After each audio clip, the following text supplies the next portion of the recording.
2020. Ya, sudah kurang lebih 3 tahun terakhir kali saya mendaki Gunung Bawakaraeng. Dan juga sudah kurang lebih 3 tahun saya berjanji ke diri saya untuk kembali ke sana. Jadi, cuti kali ini saya akan menuju ke Gunung Bawakaraeng untuk membayar janji saya 3 tahun lalu. Assalamualaikum Gunung Bawakaraeng, saya kembali.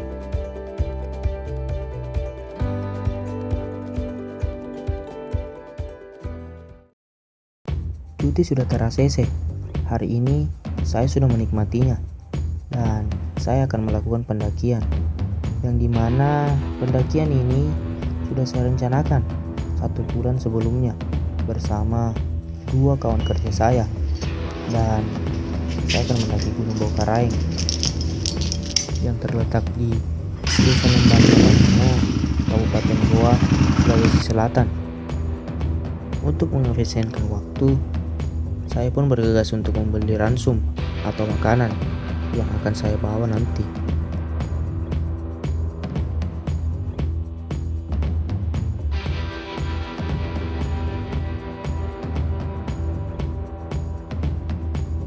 Karena waktu belum terlalu malam atau masih setengah malam atau masih belum terlalu malam, saya pun menuju ke titik pertemuan kami.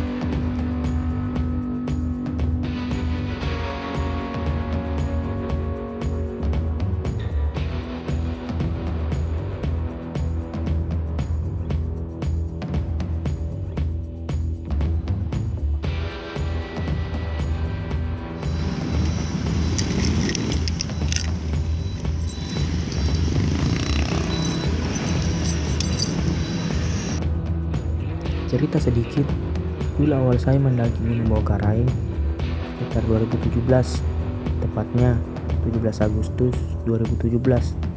Singkat saja, karena tidak sempat berlama-lama di puncak Bawakaraeng dikarenakan terlalu banyak orang pada saat itu, saya pun berjanji ke diri saya untuk kembali lagi ke sana dan menikmati puncak Gunung Bawakaraeng. Hampir lupa, kali ini saya akan mendaki dengan 2 kawan kerja saya. Yang pertama Kipli atau yang biasa kami panggil Kanda, dan yang kedua adalah Ilang. Dan juga masih ada 4 orang lagi yang akan menemani kami di pendakian kali ini, yaitu Calu, Kasri, Pira, dan Aso, yang dimana mereka adalah kawan dari 2 kawan saya yang pertama.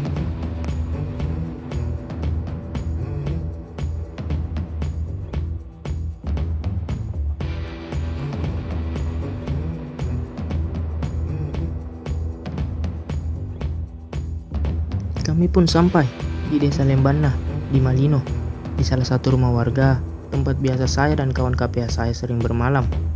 Dan biasa kami juga menyimpan motor dan beberapa barang kami di sini. Jadi malam ini kami akan bermalam di sini dulu. Besok baru berangkat.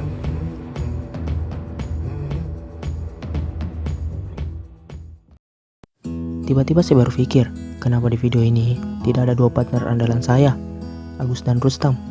Ya, maklum saja, karena kali ini saya sedang cuti dan sedangkan mereka masih sedang bekerja, atau juga mereka sedang mengumpulkan uang mahar atau uang panai, dan sedangkan saya masih jomblo, jadi masih cukup bebas untuk berkelana, kan tidak tahu siapa yang ingin dikumpulkan uang mahar. Ya, apakah?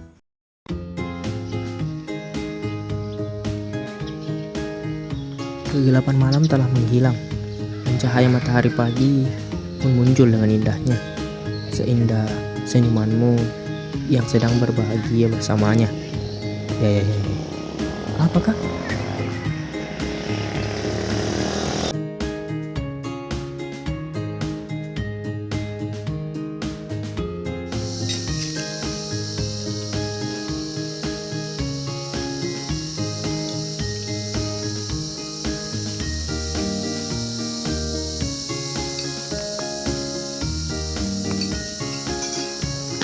Setelah beres makan dan packing, kami pun memulai perjalanan kami yang diawali dengan doa sebelum berangkat.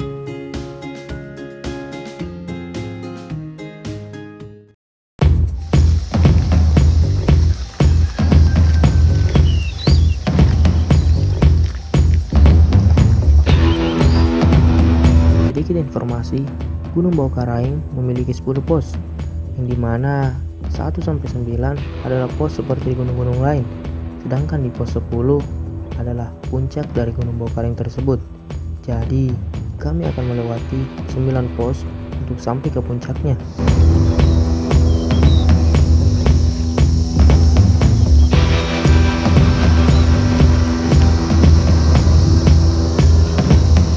Sedikit informasi lagi, Gunung Bawakaraeng memiliki 6 titik pengambilan air, yaitu di pos 2, di pos 3, di pos 5, di pos 8, di pos 9, dan di pos 10.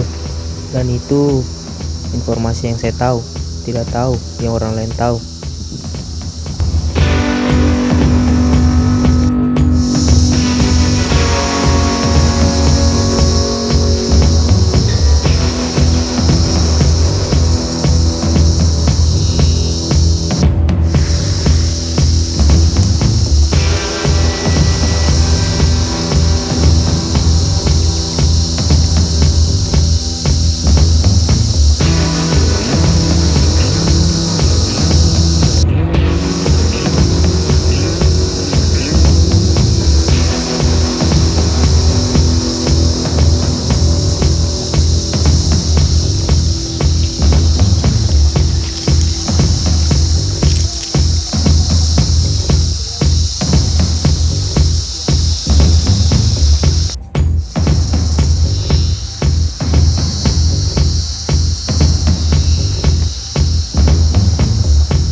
Sekitar 1 jam sudah berjalan, kami pun sampai di pos 1.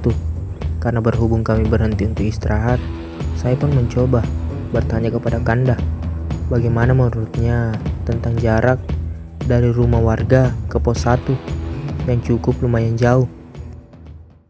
Ya, untuk Kanda ya, menurut tak jalur dari rumah warga ke pos 1 kan lebih hampir sekitar 1 kilo lebih. Menurut tak bagaimana? Saya sih luar biasa jalurnya dari rumah warga sampai ke pusat itu tadi menguras sedikit tenaga. Iya. Oh, berarti masih ada tuh tenaga atas segitu. Siap. Mantap.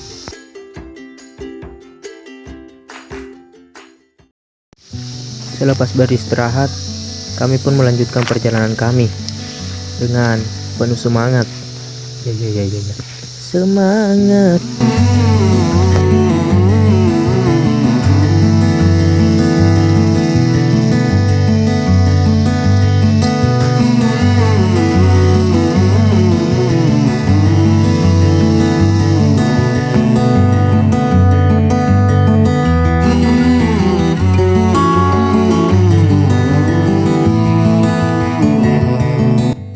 Karena jarak pos 1 ke pos 2 cukup dekat, kami pun lebih cepat sampai di pos 2.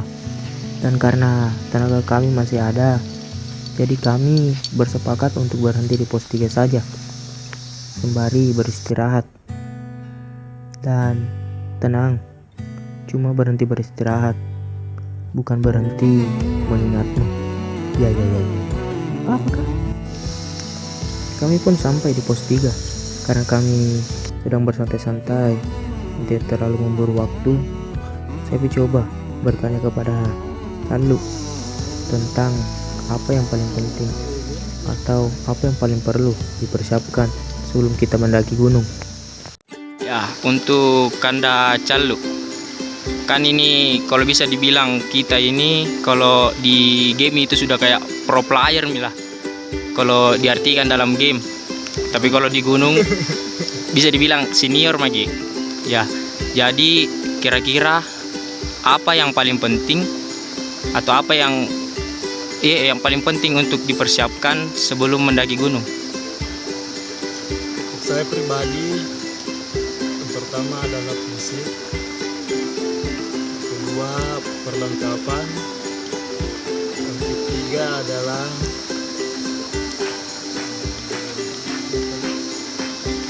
ismani. Ya. Kalau tidak ada uang, tidak bisa nanjak. Ya. Nggak bisa digoyang. Tidak ada uang. Ya. Saat itu. Jawaban yang mantap.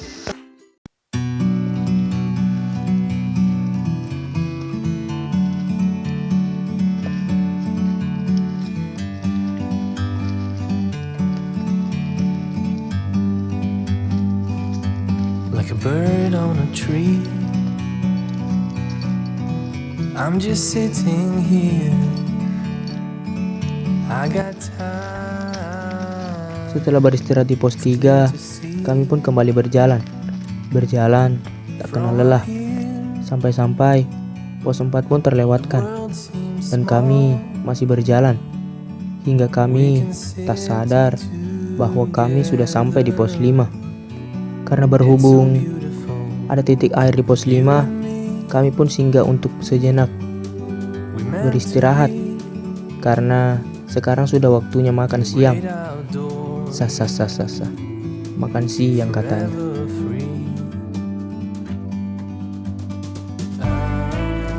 Untung saja kami sempat memasang flashlight. Kalau tidak, ini yang terjadi. Hujan. Kami pun terpaksa harus menetap dan berteduh untuk beberapa jam di pos 5. Karena kami tidak mungkin menerobos hujan yang begitu deras. Dan lagi, saya pun tidak sempat membawa jaket atau ringkut. Sah. Dasar saya. Setelah hampir 2 jam lebih kami berteduh di pos 5, hujan pun berhenti. Dan kami kembali melanjutkan perjalanan. Di pertengahan pos 5 dan pos 6, saya pun kembali berhenti untuk sembari menikmati keindahan Gunung Bawakaraeng. Dari sisi lainnya, malam. Ya, malam pun datang pada waktunya. Yang tadinya jauh terlihat dengan jelas, sekarang sudah sulit terlihat. Ditambah lagi dengan kabut yang mulai menebal. Dan ditambah-tambah lagi dengan dingin yang semakin dingin, membuat kami harus menggigil di sepanjang perjalanan.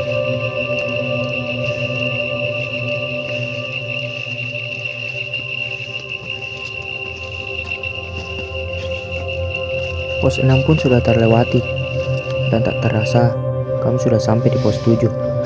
Ya, semangat, tinggal 2 pos lagi. Dan tiba-tiba secara terpaksa kami harus merubah target kami. Yang awalnya akan mendirikan tenda atau camp di pos 8 atau di pos 9, kami pun harus merubahnya demi kenyamanan kami bersama. Dan kami pun memutuskan untuk langsung ke pos 10 saja untuk memasang camp agar keesokan harinya kami tidak repot lagi untuk memaking barang-barang kami. Waktu telah berlalu. Dari pos 7 kami berjalan, dan tak terasa kami pun sampai di pos 8.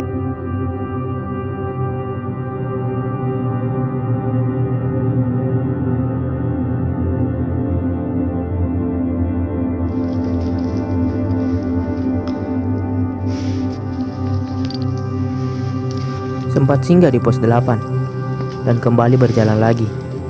Kami pun sampai di pos 9. Dan sekitar 1 jam lebih berjalan dari pos 9, kami pun sampai di pos 10. Dan tak menunggu lama, karena lelah sudah sangat terasa dan dingin semakin mendingin, kami pun langsung memasang tenda atau camp. Karena waktu sudah sangat lelah untuk memperlihatkan waktunya, dan mungkin dia tahu apa yang saya rasakan, sangat lelah. Jadi tidak ada kata lain selain tidur. Pagi telah muncul dan ternyata sudah sekitar jam 10. Tapi hujan dan kabut masih saja belum menghilang. atau berhenti. Ya, tidak apa-apalah. Akan terus kutunggu.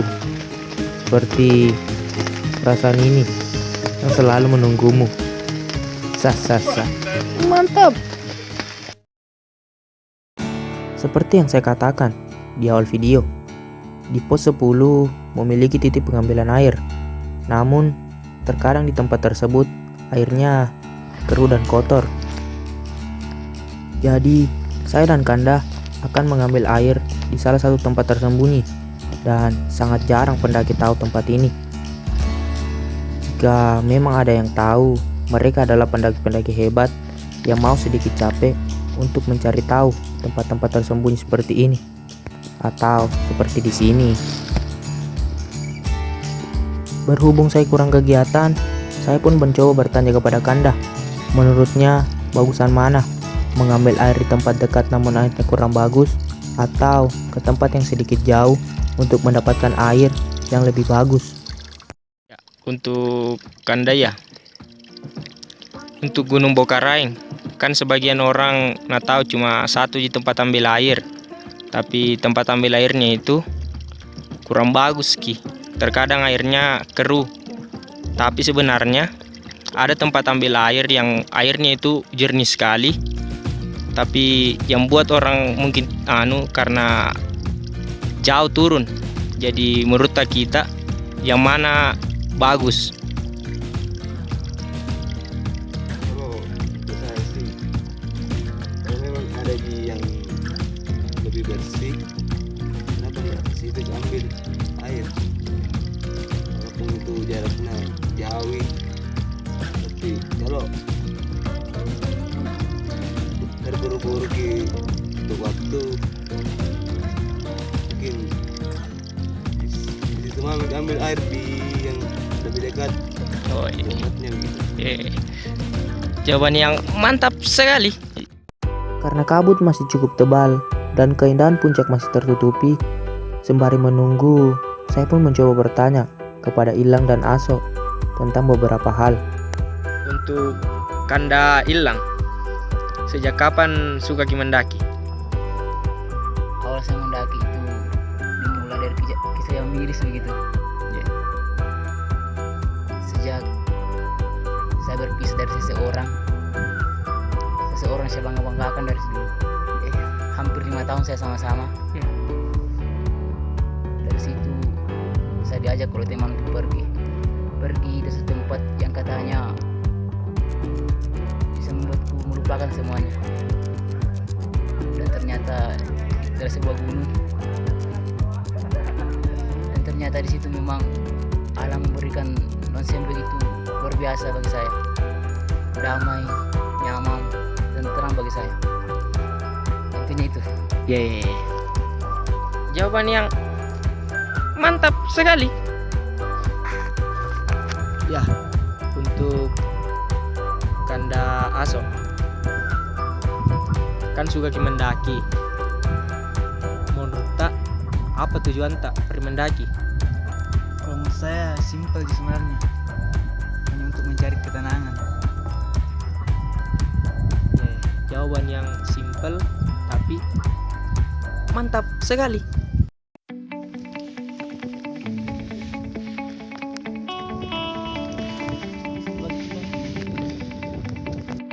Dan inilah waktunya memperlihatkan keindahan puncak Gunung Bokaraeng.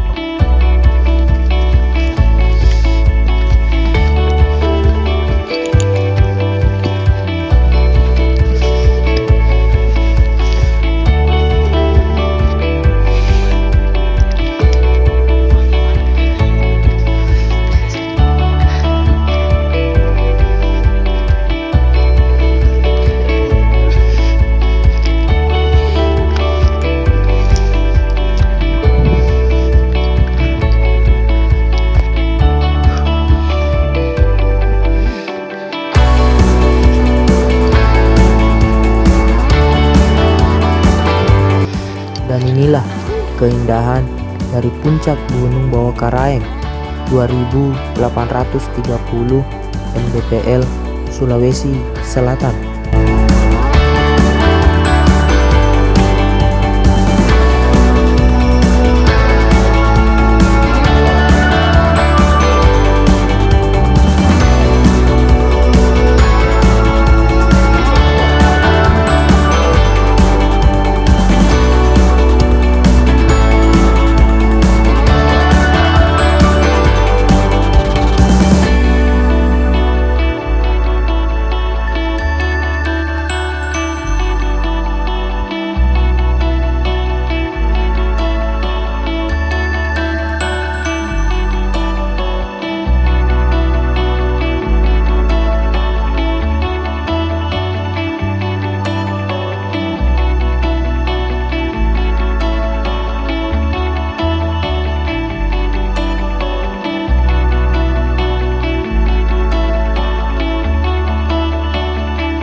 Karena berhubung baterai perekam sudah lowbat dan tidak bisa lagi diajak kerjasama, akhirnya video kali ini berhenti sampai di sini. Ya, tidak apa-apa. Yang penting keindahan puncak sudah saya perlihatkan.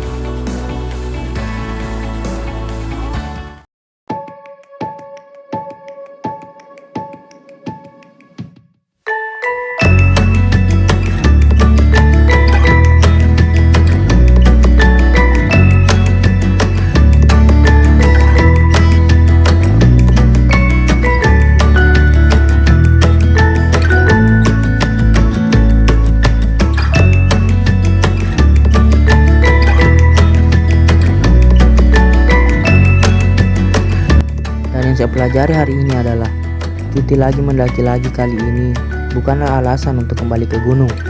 Namun ini tentang janji yang harus ditepati.